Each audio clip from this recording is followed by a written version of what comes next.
1980களின் காலகட்டங்களில் பாரதி ராஜாவின் கட்டுப்பாட்டில் இருந்த தமிழ் சினிமா தற்போது இயக்குநர் ப. ரஞ்சித்தின் கட்டுக்குள் இருக்கிறது என விசிக தலைவரும் நாடாளுமன்ற உறுப்பினருமான திருமாவளவன் தெரிவித்துள்ளார்.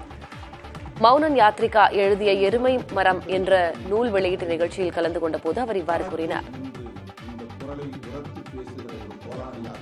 அம்பேத்கரை எங்கள் சாதி என்கிற அடிப்படையில் நாங்கள் பார்க்கவில்லை, எங்கள் அரசியல் ஆசான் என்கிற அடிப்படையில் நாங்கள் பார்க்கிறோம், எங்கள் கருத்தியல் ஆசான் என்கிற அடிப்படையில் பார்க்கிறோம். அருமை தோழர்களே, அந்த இடத்தில் இன்றைக்கு கலை உலக தளத்தில் நின்று இந்த குரலை உரத்து பேசுகிற ஒரு போராளியாக நம்முடைய இயக்குனர் ரஞ்சித் அவர்கள் இருக்கிறார். அவருடைய களத்தில் அவரோடு நின்று பல படைப்பாளர்கள் இன்றைக்கு பல தளங்களில் ஊடுருவி இயங்கிக் கொண்டிருக்கிறார்கள். எருமை மரம் என்கிற இந்த சொல் இருக்கிறதே, இதை கருத்தியல் சார்ந்து நாம் உள்வாங்கிக் கொள்ள வேண்டும்.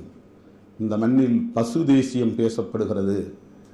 புனித பசு என்ற தேசியம் இந்து தேசியமாக இங்கே உருவகிக்கப்படுகிறது. அதற்கு எதிர்மறையான ஒரு தேசியம் உண்டு, அதுதான் எருமை தேசியம்.